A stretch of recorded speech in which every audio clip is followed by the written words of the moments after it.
All right. Welcome back. We are in for another important lesson. Teaching, preaching, however you want to call it. If it helps you, that's the important point, honestly. Now,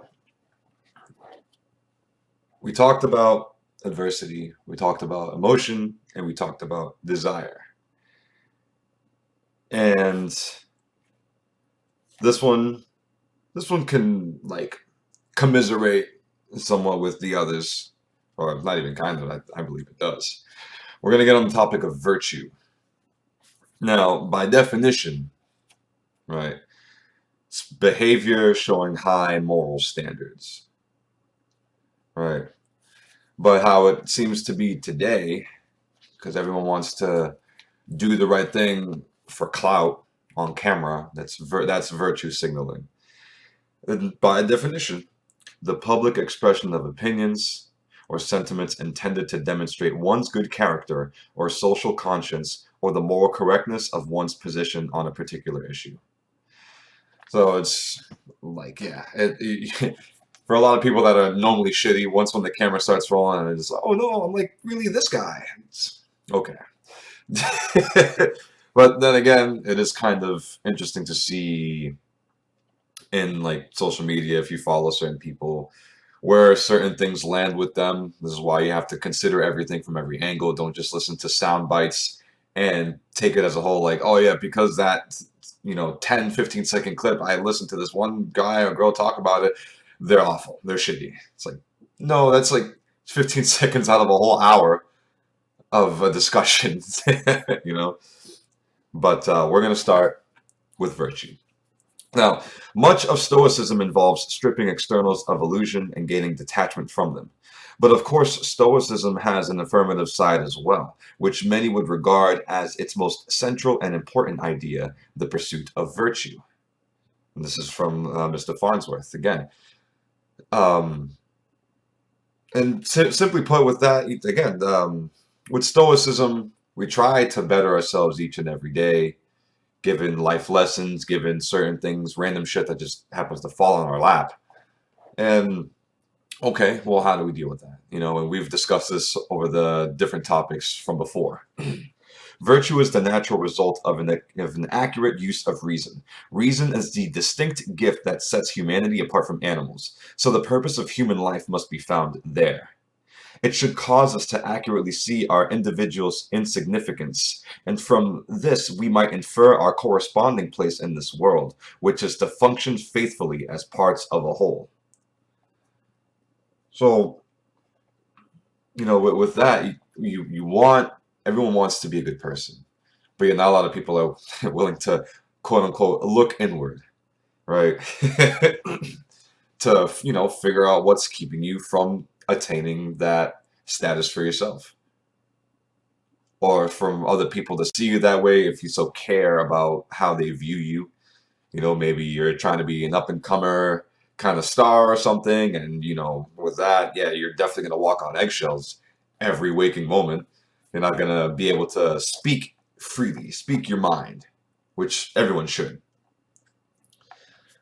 It's just a matter of, when you speak freely, when you speak your mind, you'd have to take into account the certain things that you say to other people, and also have, cited sources, evidence, whatever, to back up your claim, just so it's not coming out as accusatory or villainous or something where it says, no, believe me just because I said so. It's like, you goofy. Okay. Stoics regard virtue as sufficient to produce happiness on all occasions, and also as necessary for it. The happiness centrally valued by the Stoic is eudaimonia, eudaimonia, eudaimonia, or well-being, the good life rather than the good mood, because our moods constantly shift. That's seriously how it goes. So, me personally, and I believe other people would share this sentiment. A good life can be lived when you look through the emotions, when you look past the moods, because emotions and moods, they come this way and that way. Sometimes they stay a little bit, sometimes they go, they flip, and they are altered into something else. But what's beyond that? when you really think it through, you know? The primary mission of the Stoics, in other words, is to be helpful to others and serve the greater good. And they don't do this to make themselves happy. They do it because it is the right and natural way to live. But doing it in that spirit, as it turns out, makes them happy. And this whole excerpt of what I'm reading, this is from Farnsworth. They attempt to base their ideas about virtue mostly on logic.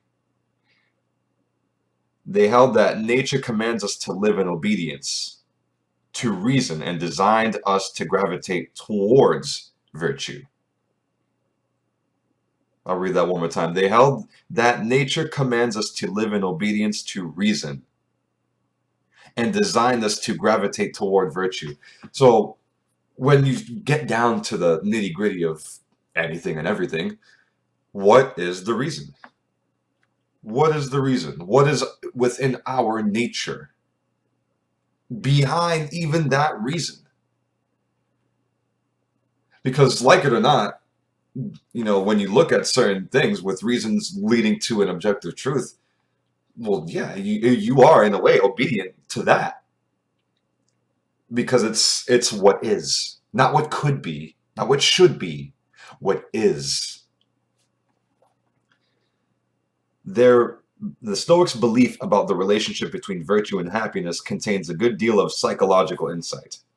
Many have found that happiness is this way. That what is it? That you can find happiness through overcoming your difficulties, like we talked about in what was it, adversity, in the adversity topic. Because once when the fear and all that shit is gone, you just kind of like laugh or smile, like, oh, what the hell was that whole thing about? Efforts to acquire virtue by direct pursuit don't work well. Happiness has to be found while looking for something else. The something else proposed by the Stoic consists primarily of a dedication to reason and a commitment to others, to service, to justice, to helping in the ways one can. These are appealing values to live by, whether or not they are accompanied by a logical guarantee of their correctness. So, even though we try to find objective truths or, whatever percentage that's out there that's not functioning off of emotions, feelings alone. If you want to get down to the facts of it, well, do just that. But yeah, it's the dedication to reason and commitment to others. To service, to justice, to helping in the ways that one can. And whether or not they are accompanied by a logical guarantee of whether it's right or whether it's wrong. Yeah, sure, you might feel that, but how much of it do you feel versus where it's like, in a way where it's bigger than just you. If you're trying to make a significant other happy, and where in a way, it might not be something that you feel like you would want to do, but you'd want to do it because it's gonna make them happy and it's gonna make you happy. But that's a different topic altogether in a sense, just because it all comes down to respect, submissiveness on one side, aggressiveness on one side, and the love behind those actions to just kind of see things through, because it always comes down to, well, for one person out of the relationship to be at the top. There is no two. There's no 50-50 to make a whole 100. It's that there is the dynamism, the power, the hierarchy of power kind of structure, where from the top everything else trickles down. But that's a completely different topic for another time, and I will get to that. But just know that it with all the topics that I have been talking about, it will lead to this one topic that I'll get to in time. Now, putting happiness aside just in order to find it later is cheating. Happiness is not supposed to be the Stoic goal, not even covertly. Covertly, which is true. Which is true. Because again, it's, I mean, even though it's kind of like chop it, taking an axe to what I had just said, um, there's a gray area. It's two different sides to this, but for Stoicism, for Stoics, happiness isn't really the goal, because again, it is an emotion, it is a feeling. What is it that the natural Stoic is trying to get at? And it's again to have and live a good life. And that involves any and every emotion that'll swirl its way in and swirl its way out. But what's left from it? As long as your mind's right, what's left from it? Structure. If your mind is right and you have the structure, the discipline, the guidance, if need be, to attain the first two, then you'll turn out fine. One should embrace virtue for its own sake, and that doing so is necessary to get the good side effects of it. Now, number one, from virtue, we're going to talk about definitions. The Stoics view virtue first as the use of sound reasoning and judgment. Seneca from Epistles, there's two different quotes here. Virtue is nothing else than right reason. And the second one is, this may be taught quickly and in a few words. Virtue is the only good, or at least there is no good without virtue. Virtue itself is situated in our nobler part, that is, the rational part. And what will this virtue be? True and steadfast judgment. From this will spring the impulses of the mind. By this, every external appearance that stirs such an impulse will be reduced to transparency. So,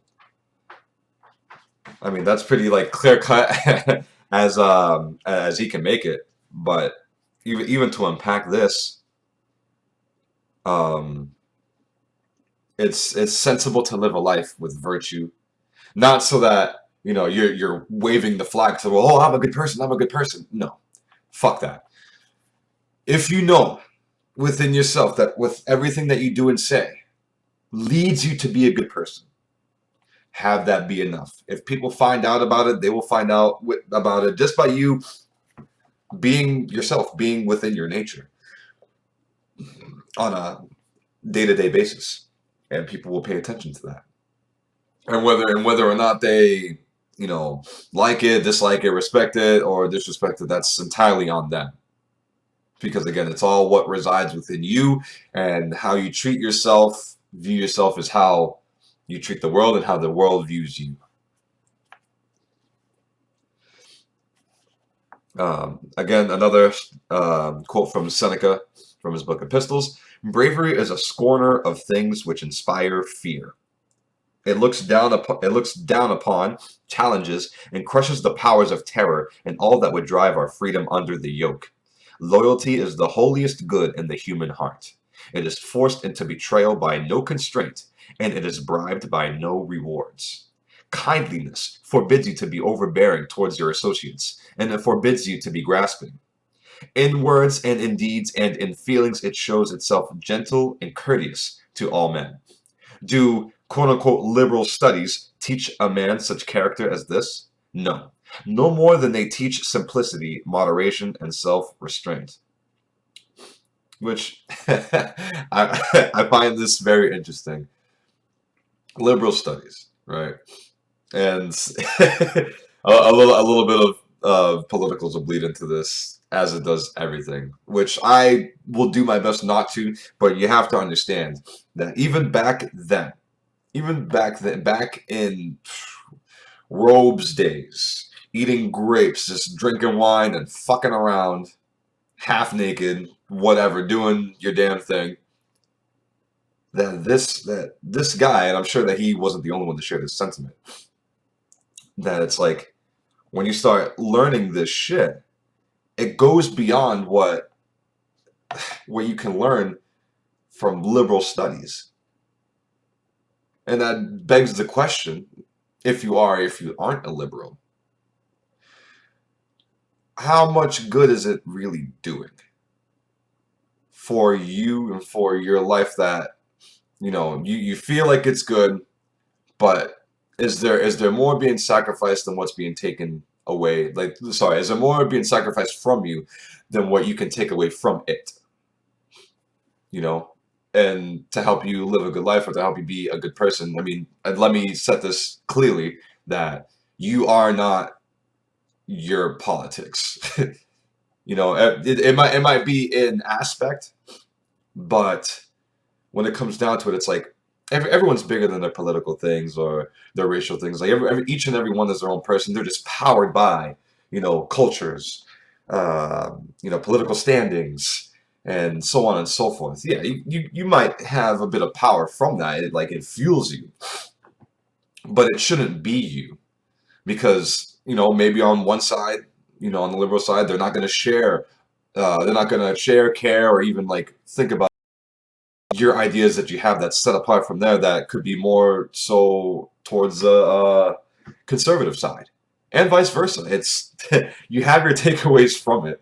It's never going to be like the whole hog, which I find it interesting because then it's like, well, wouldn't that be like a halfways liberal or a halfways conservative? But even then, politics aside, this quote crushes it, and we're just getting started on this topic. Two. Benefits of virtue. Stoics regard virtue as the only source of true eudaimonia, a word that sometimes is translated as quote unquote happiness, but means something closer to well being or the good life. Virtue gives rise to it as a side effect and brings about pleasure and joy as well. Thank you, Mr. Farnsworth. From Epictetus on his book Discourses. If virtue promises good fortune, peace of mind, and happiness, certainly all the progress toward virtue is progress toward each of these things, which is true. You put the work in for the good things that you want, that you know that they are, by definition, good themselves, then you will feel good yourself, simply put. Seneca, from his book on tranquility of the mind. What we want to discover, then, is how the mind may always maintain an even and favorable course, may be well disposed toward itself, may be happy in contemplating its own condition, and may have this happiness without interruption. How it can stay calmly in that position, never carrying itself off and never cast down. This will be peace of mind. Which is true. Because sometimes it's common to have a good streak of days or moments or whatever, but sometimes we kind of sit down and analyze certain things just to kind of hit pause on life, even though everything keeps moving. But to think about, well, what am I doing is right, and stuff like that. Don't mind my cat just freaking out. That's fine if you hear scratching noises. But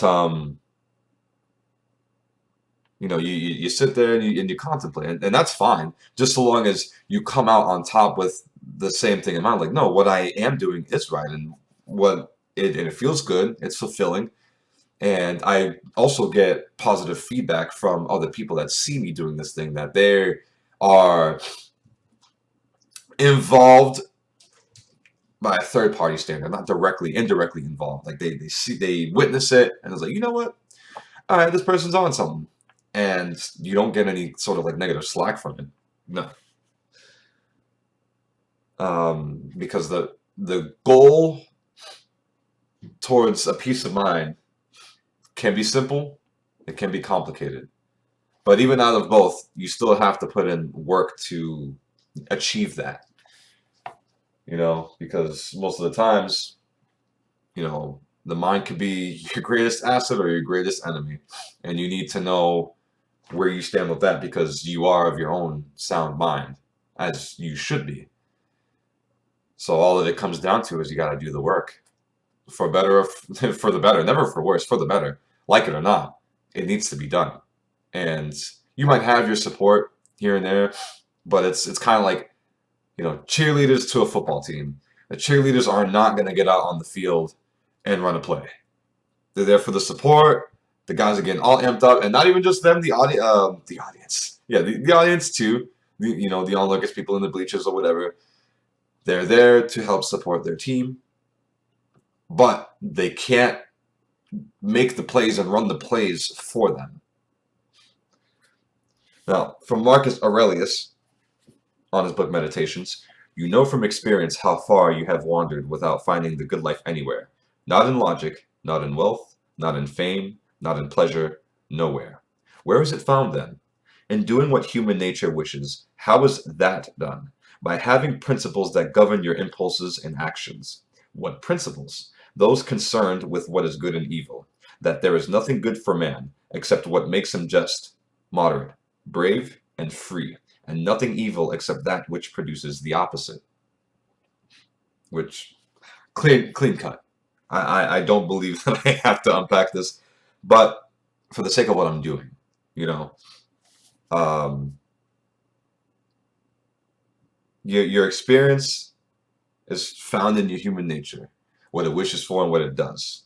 What is it that you feel rightly so within your heart that you want to do that's going to, raise your level of vibrations, raise your emotions, raise your fulfillment, your confidence, your purpose, all that other shit.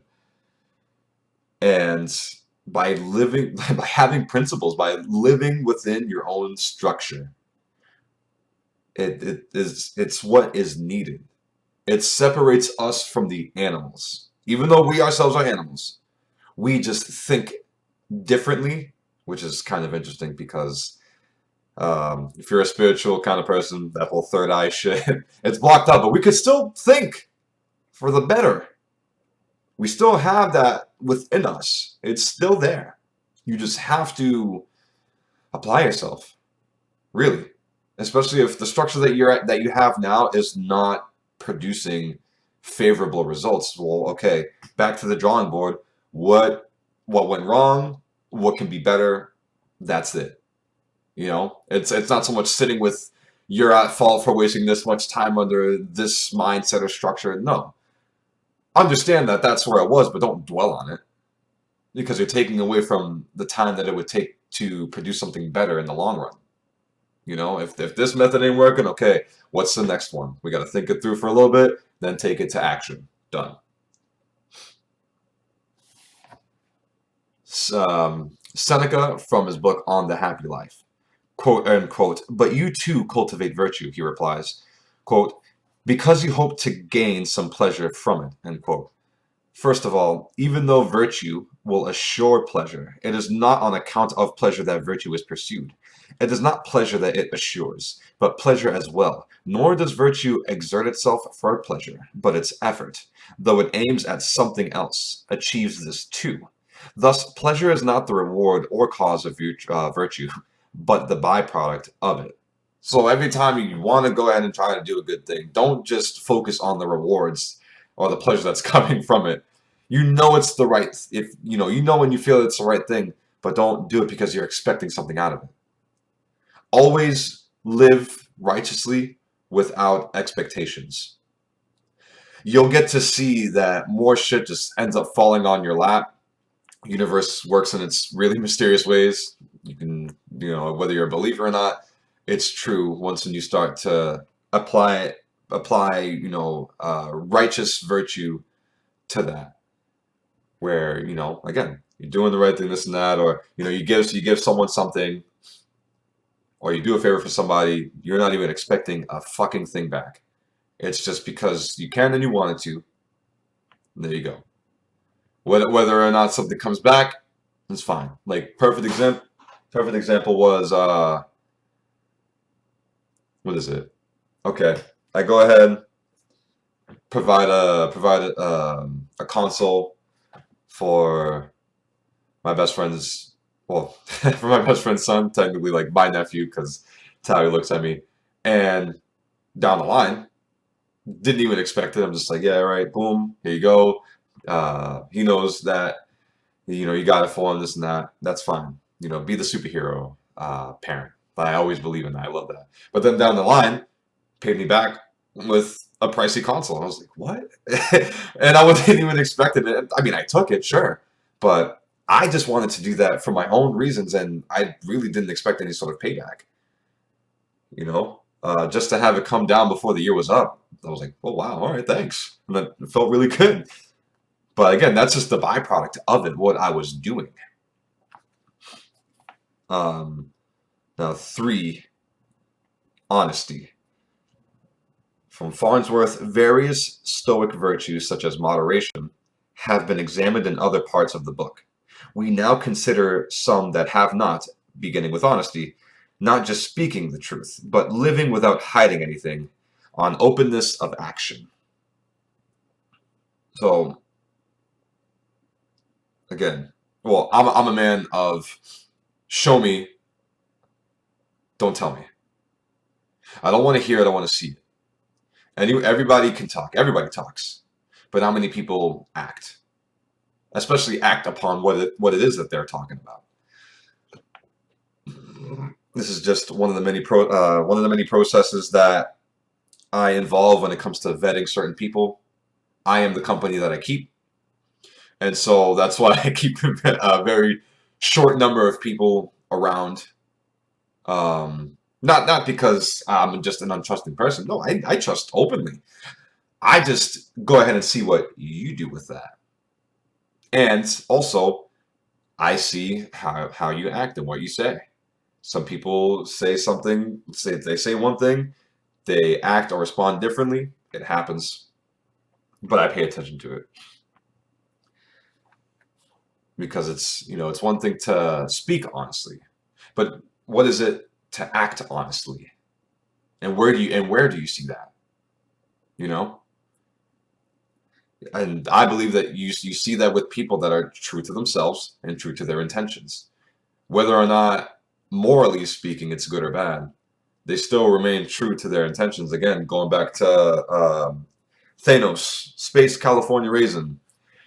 Like you could like his you know intentions or not, but he was living truthfully and righteously within his decision. He had the whole thing planned out, and it wasn't from any sort of like hate or whatever. It was just in his mind. This is what I'm gonna do to like fix this problem. And then the comics was a little bit different, but whatever. Like you get the point. From Epictetus on his book, from his book Enchiridion, when you have determined that something should be done and are doing it, do not hide it from others, even if most of them will not approve. If it isn't the right thing to do, then don't do it. But if it is, why be afraid of those who will criticize you wrongly? And it's true, you know.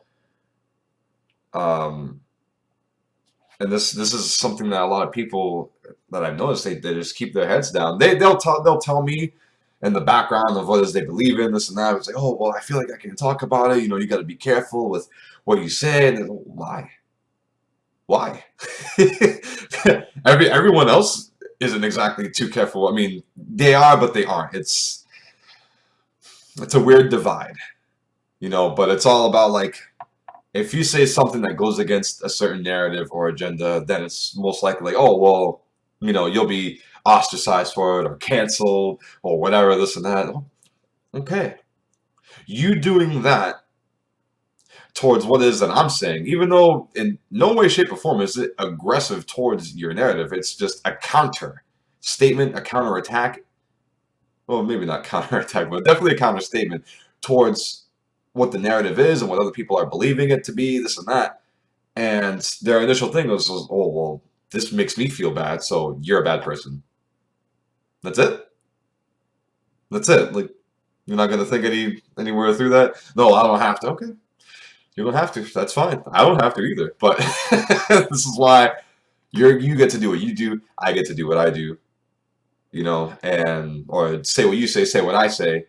We may never see eye to eye, but if and when it does happen, just know that the shared perspective, the shared point of view, it comes. It really does, and it's not supposed to take away from people. It's to take away from the narrative, because a lot of people, if they don't follow certain religions or principles, disciplines, this and that, they're so easily brainwashed into believing something that could be damaging to them because they just don't know any better. Much like a young child, that you teach them this and that, which this person should know that it could be damaging over time to this child. But whether or not they do know it, it is, And okay, well, how is this child going to grow up?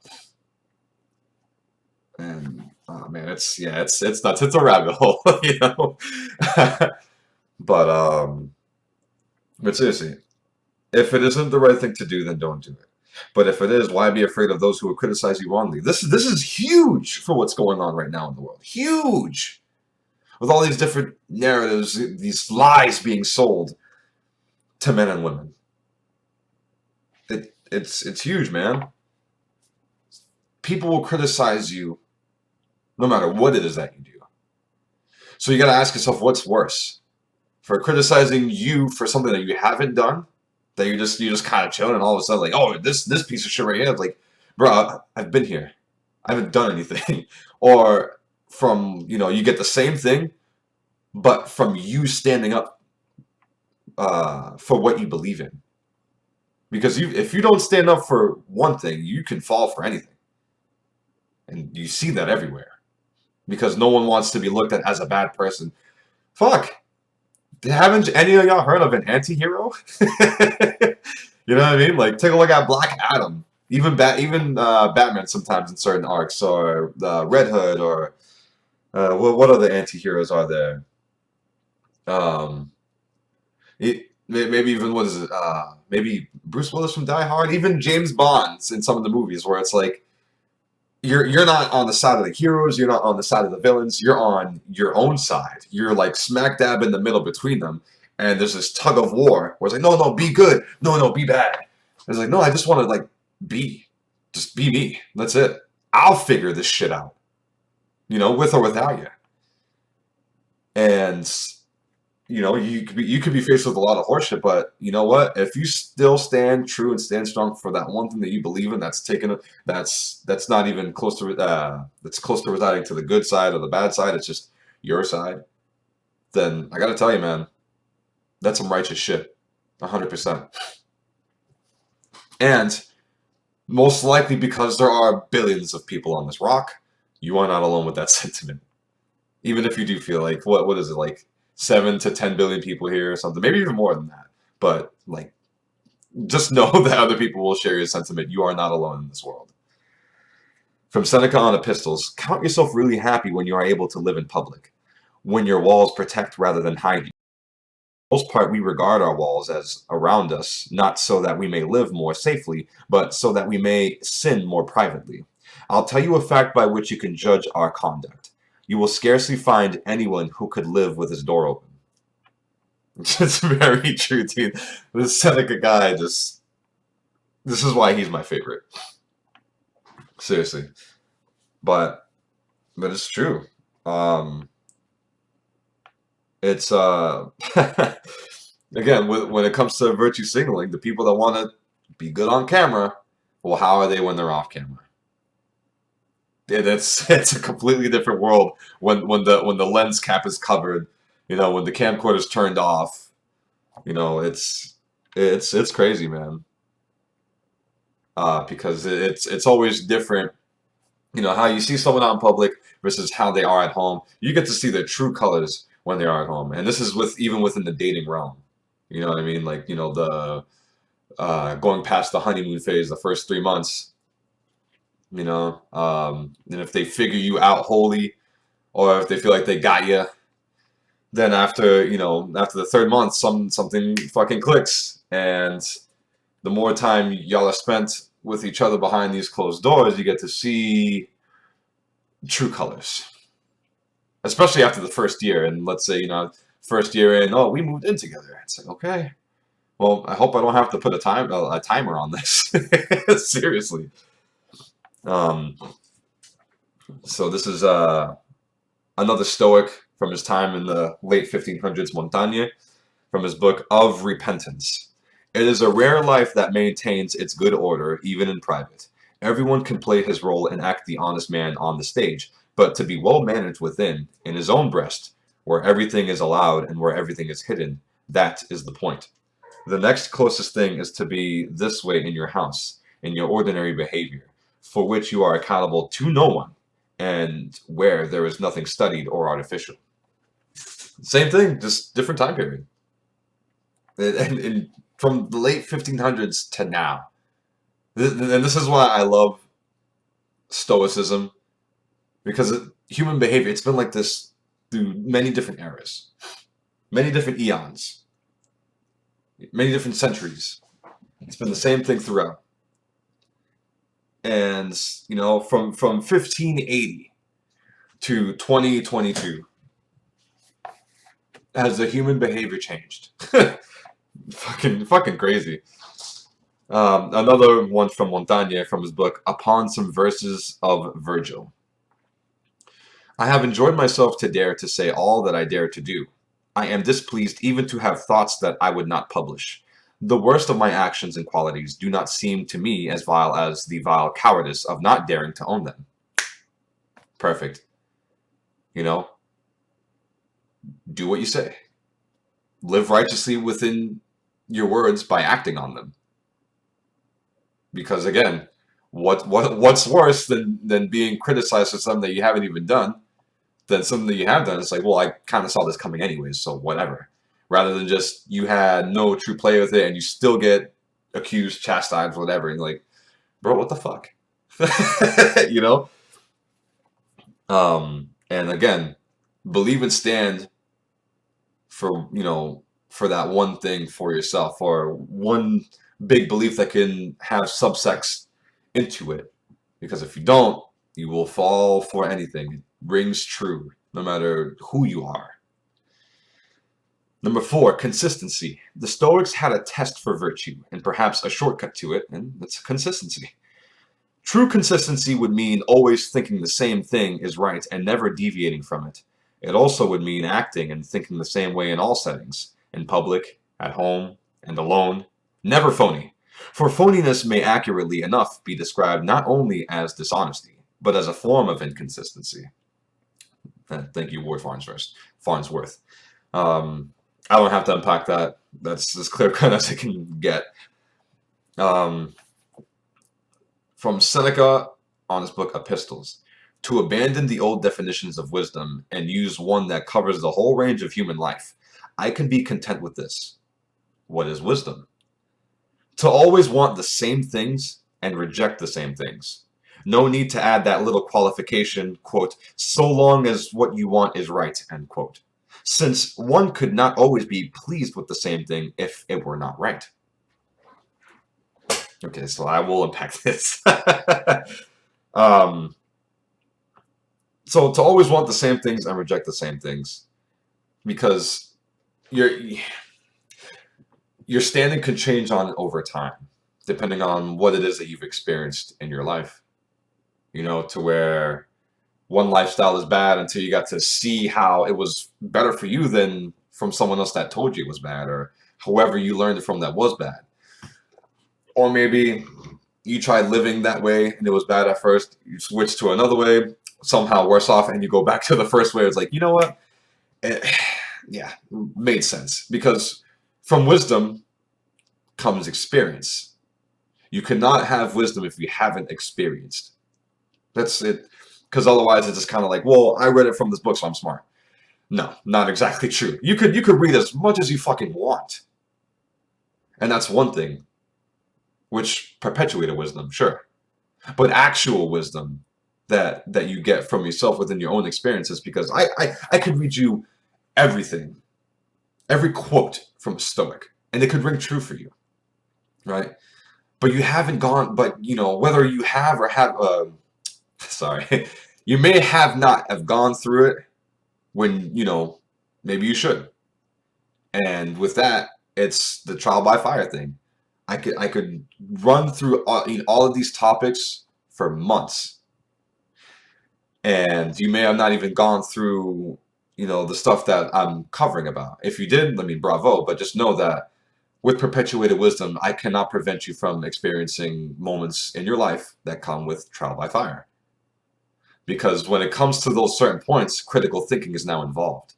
You can accept as much perpetuated wisdom as you want, learn from the teacher as much as you want. But when the time comes down to critical thinking, it's going to be within the first 5 to 10 seconds. What will you do? How will you do it? And what will be the actual outcome rather than the expected outcome?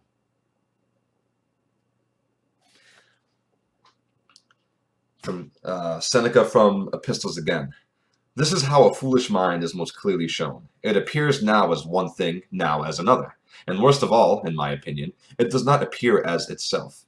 Believe me, it is a great thing to act as just one person. Which is true, man. Again, you stay true to yourself no matter what information comes your way.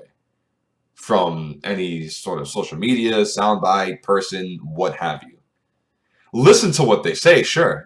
Keep an open mind. Consider everything from every angle. Definitely do that. It helps. And it's not so much as an overthinking kind of thing, because you're not just sitting with it for days, weeks at a time. No, you're just considering everything from the angles, from every single angle that, you're just dissecting what is being said within that moment. You're not really like dwelling on it. No, you're just doing the work to find the iota of truth, the iota of reason. 5. Love, kindness, compassion. What follows will be instructive in its own right, and also as something to show to those who think of Stoicism as a cold or sour thing. That's from Ward Farnsworth. And this is from Marcus Aurelius on his book of Meditations. Adapt yourself to the circumstances you have drawn, and the men among whom your lot has fallen, love them, and truly. So, I hate the term victim of circumstance, just because that word victim. I'm not a fan. Okay, because we all have it within us to be retaliatory, which you just kind of throw victim like right out that window.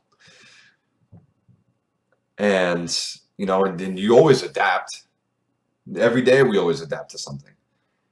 And who you have in your inner circle, like even if you wished the best for them, that they're thinking a little bit differently, where it's just like, yeah, it's a shame. Like, I still love and care about you, but if you're over there with that, then you're over there with that. I will never hate you, because you have your opinions, as I have, and that's just that. If we come together, fantastic. But if not, I cannot hate you. It should not be oh, well, your idea is different than mine. Oh, you're a bad person, or fucking you're racist, or all this other horseshit that you can be accused of. Is because of a difference of opinion. That's it. I respect your opinion.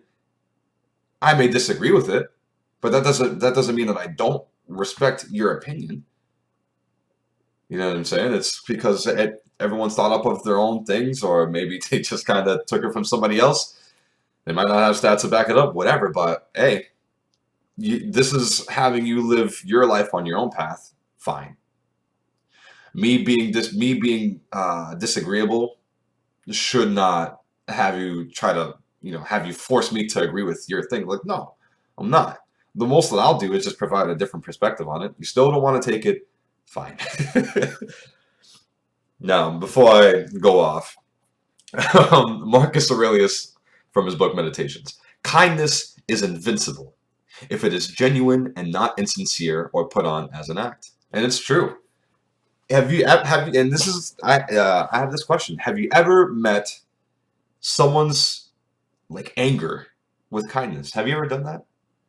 Especially in debates that turn into arguments, where like they're acting out emotionally, like rah, rah, rah, rah, rah, and you're just like there talking, staying cool, calm, still being kind, showing them kindness, showing them respect in the debate. Because once when it's an argument, the respect is out the window, and then like, I can't take anything that you're saying seriously now because I'm not going to be hit with that disrespect. I'm going to parry that, because I'm not giving that to you. I'm showing you the love, kindness, and compassion within this conversation. Just because we have difference in opinions on certain topics and stuff like that shouldn't mean that we're automatically enemies. No, we're just living in two different fucking realms of the same topic. That's it. The yin and the yang to every topic, to every conversation. It happens.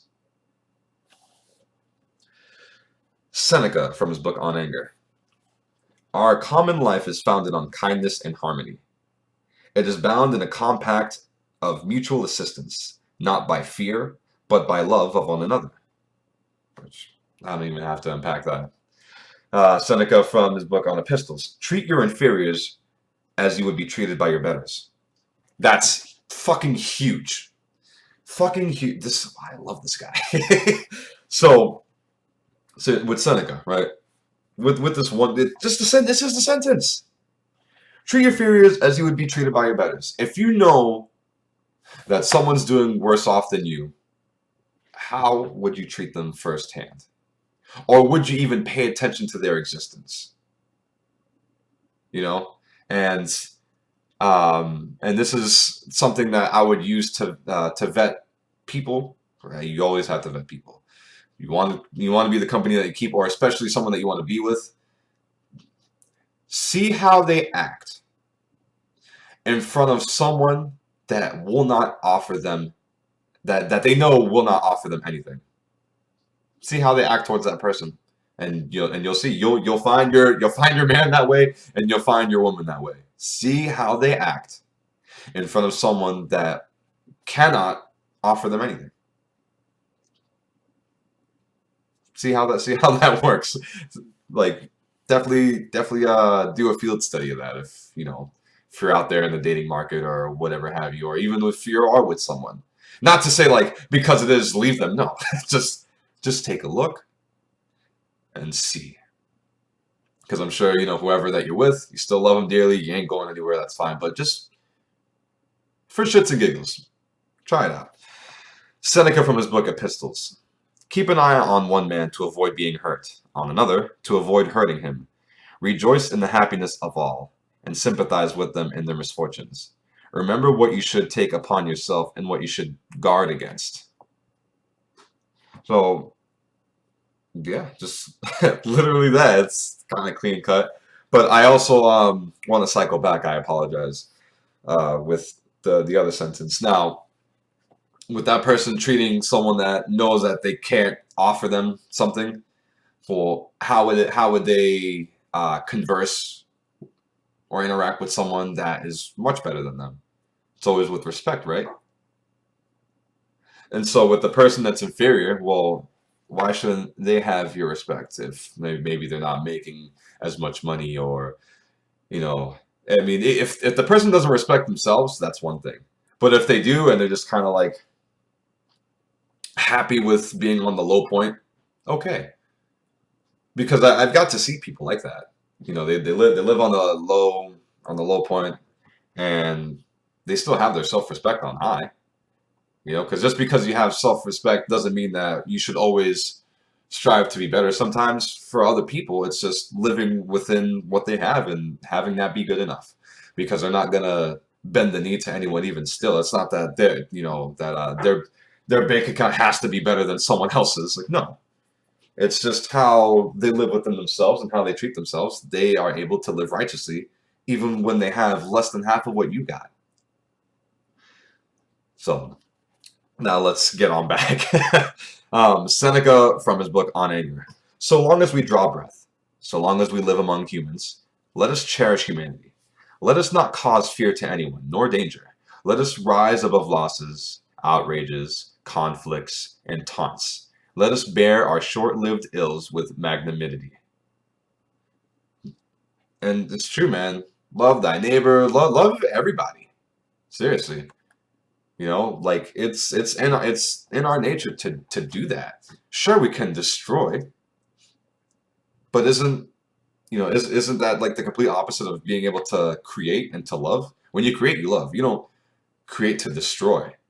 You create to love first and foremost. Because if you create to destroy, well, I mean, wouldn't love be the exact opposite of destruction, hate? Because when you create and when you love, that's genuine nature. That comes within us. Destruction, hate, and all that's taught. 100% that is taught. Seneca on Epistles. If we were able to examine the mind of a good man, what a beautiful sight we should see. How pure, how astonishing in its noble calm. Bright with justice and strength, with moderation and wisdom. In addition to these, thrift and moderation and endurance, kindness and affability, even humanity, a quality, hard as this is to believe, rarely encountered in humans, would add their own brilliance. Look, I mean, it's clear cut, but to unpack it, um, there are people out there, and I know that he says men, but it can go both ways. But generally speaking, men that they have like we we're faced with reality, harsh reality every day from when we're young to when we're old. It just gets harsher as we grow, right? I'm sure, and I believe that there are some women out there that are on the same tip, that they're on the same sort of thing that we are on. And you know what? Kudos to the exception. I will always accept the exception. Kudos to them, right? But it's with this adaptation, not so much as an adoption, but an adaptation to how to live in a harsh reality, to where you yourself are not harsh. You could be tough. Harsh. That word harsh comes from like byproduct of unfairness. When you're harsh, you're kind of unfair. But when you're tough, it's not that you don't care. Harsh, yeah, you'd be like, walking on a tightrope. But when you provide tough love, you do care all the time. Now, from Farnsworth, all of humanity are their relations. Stoics do not. The Stoic does not favor compassion and the different sense of feeling sorry for other people and making their sadness one's own. That is, becoming despondent because others are despondent. I'll read that again. That was really good. Stoic does not favor compassion and the different sense of feeling sorry for other people and making their sadness one's own. That is, becoming despondent because others are despondent. Which, hey, look, if you're sad about something, well, whatever emotion, I cannot share that. And just because I don't share that should not make me the enemy. If I am so privy to feeling something different about it. If I do, then obviously that's different. But if I don't, why choose to treat me as like an adversary, an enemy, whatever? It's like, no. Good Stoics will do all that would be done by anyone who feels pity for others, but that they will not feel the pity themselves. Pity is considered a form of distress that serves no purpose and impairs good judgment. That is absolutely fucking true. Seneca, from his book On Mercy, sorrow is not suited to seeing things accurately, to understanding how to get things done, to avoiding dangers, or to knowing what is just. So the wise man will not indulge in pity, because there cannot be pity without mental suffering. All else that those who feel pity are inclined do, he will do gladly, and with an elevated spirit. He will bring relief to another's tears, but will not add his own. And it's clear cut. Can't you like you can't indulge in that shit, man, because then you're gonna go on down the same spiral that the other person's going through, and so you have to meet them with this calm. You have to meet them uh with this noble, with this stoic sense of being, where it's just like, no, I'm like, yeah, I may not feel what you feel or feel to the extent of what you feel, but that doesn't mean I don't care. No, I'm here to try to like take you out of it so you're not swimming in this pool. Or sorry, not even swimming, drowning in this pool, you know? And from this is another Stoic from the mid 1700s, Montesquieu, from his book The Spirit of Laws. It carried to excess only those things in which there is true greatness, the contempt of pleasure and of pain. Which, yeah, man. Yeah, I can see that. Sorry, it being, what is it,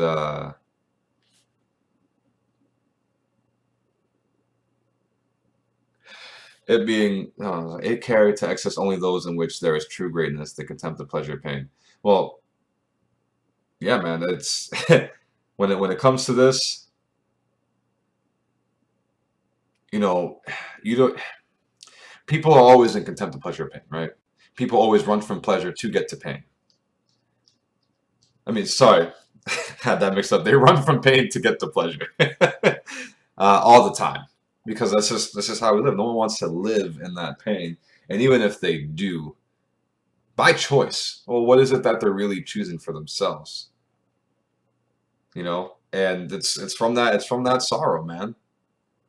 If you it's from that sorrow, it's from that pity that you live in that pain, and for some people, that pain could be a pleasure.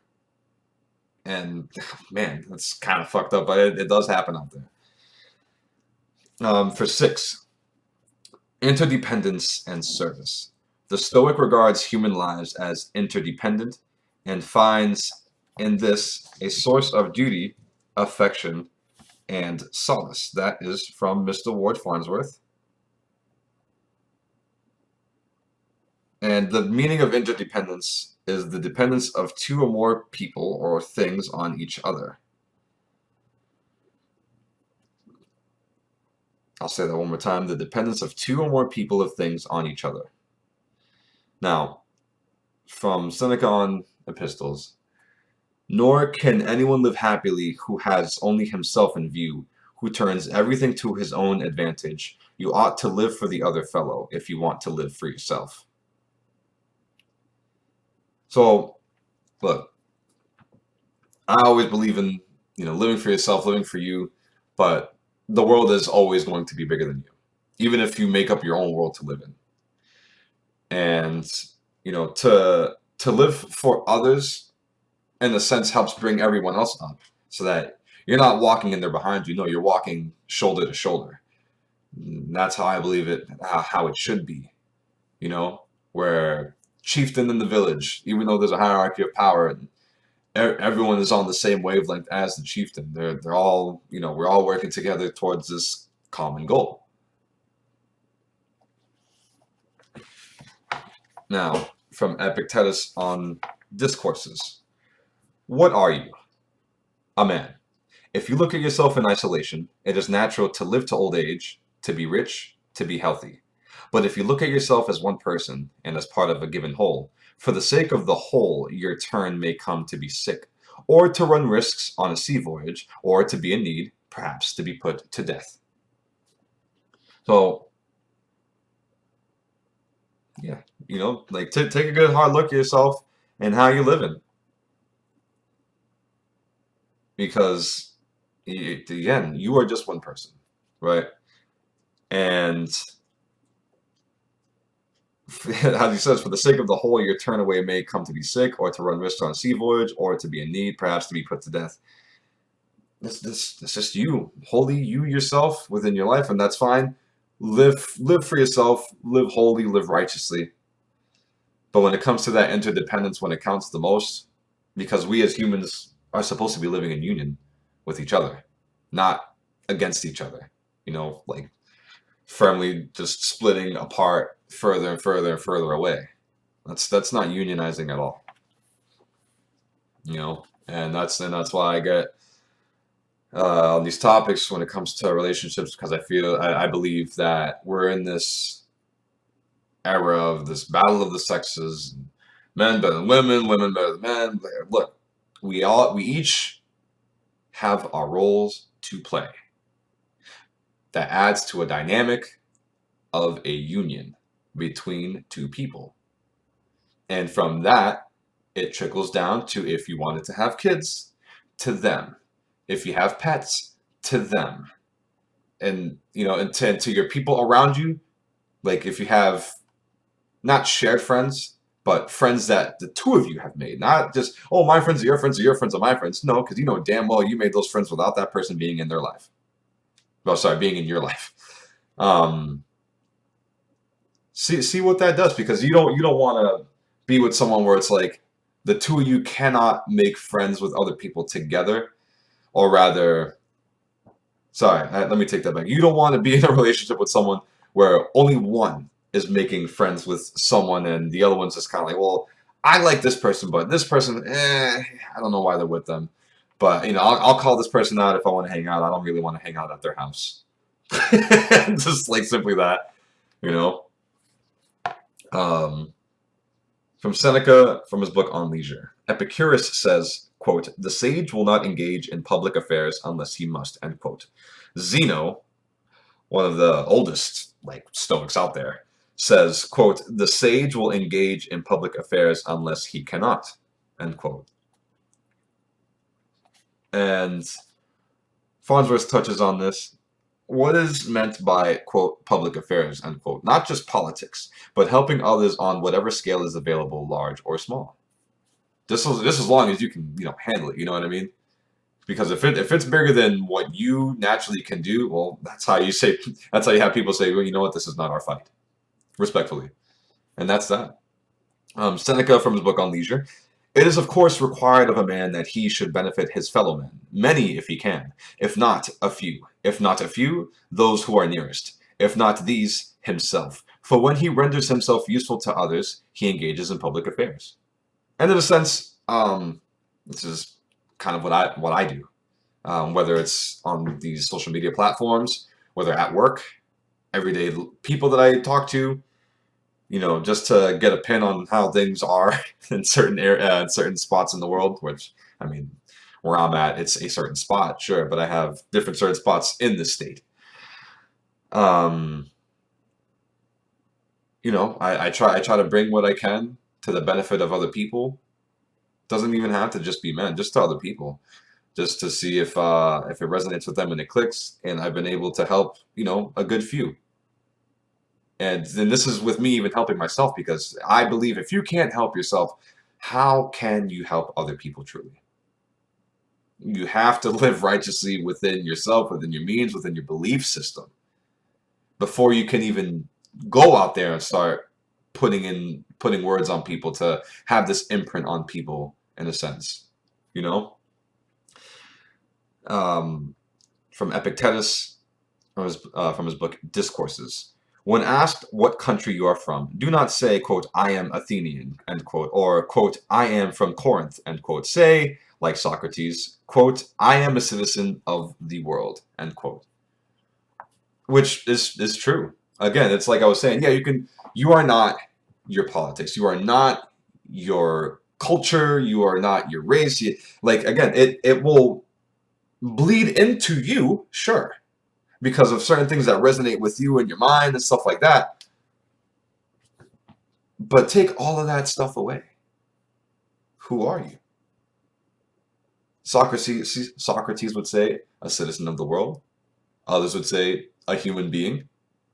Others would say a human that is being. But, it all comes down to you figuring out who you really are. That's aside from everything else that's a part of you. Are you your astrology? Are you your politics? Are you your race? Are you your culture? Are you your music taste? Are you your taste in movies and TV shows? Are you your taste in books? Are you your haircut, face products, makeup, all this other shit? When most likely no, but I could also understand how it does, set things in motion to have you be that way. Sure, and that's fine. But again, away from all that, who are you really?